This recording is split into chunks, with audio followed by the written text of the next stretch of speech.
A few nights ago, VP called me with an idea.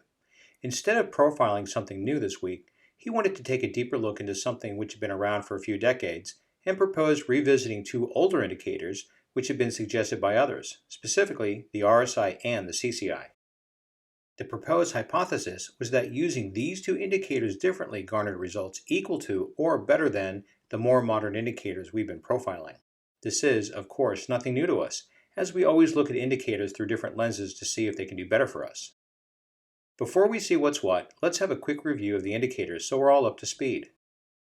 The RSI, or Relative Strength Index, came to us from J. Wells Wilder in 1978 and strove to identify turning points of the market based on overbought and oversold market conditions.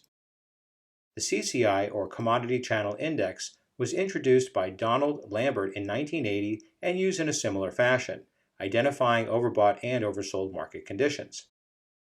The overall premise which we as technical traders have with this notion is twofold. First, sentiment is something we really don't consider when trading. We focus on the concrete mathematical evidence we see on the chart by way of technical indicators. Second, the notion of overbought and oversold in the currency market really isn't a thing. It's not a stock or a commodity.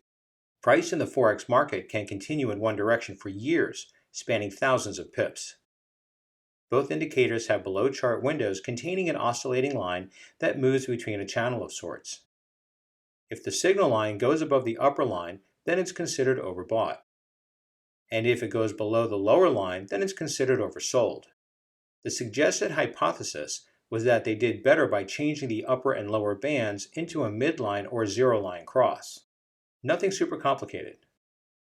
So we tested both indicators through our four pairs as we normally do, and while we went into the testing with no idea what would happen, we discovered that they both performed across all tested pairs worse than most of the indicators we've been profiling. The results are posted in the blog. We did not bias them in any way. In fact, we posted some of the best optimized results to demonstrate that we aren't cherry picking. Does that mean you should never ever try doing this? That would be a resounding no. While what we're telling you might seem counterintuitive, our fundamental philosophy is to never stop trying indicators, even old ones.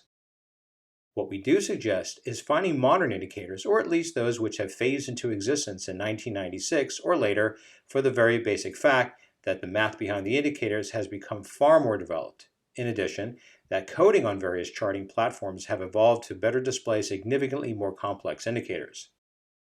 We'll stack these two charts and run them forward to identify long and short signals as a service to those who want to try these golden oldies for themselves. However, we won't provide detailed commentary on each trade as we normally do. We've made some minor changes to the colors for better visibility. Okay, we've got the first short signal on the CCI where the signal line crosses below the zero line, just like any other zero cross indicator. And the first long signal on the CCI.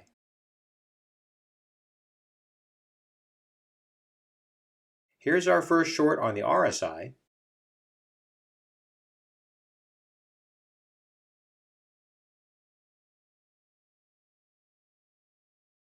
And finally, our first long on the RSI.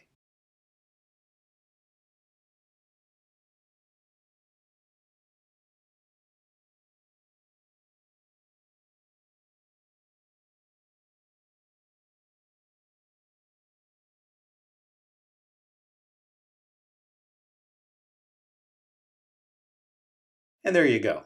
That's about the long and short of it, pun intended. Now that we reviewed these two indicators with an alternate methodology, try it yourself. Even if you never use them, just going through the motions can only help you in your journey to becoming a more proficient and profitable trader. We're not going to give you financial advice because you really don't need it. Honestly, you can do this yourself. And we've got the goodies to help you get there. Our only goal is to make you a better trader.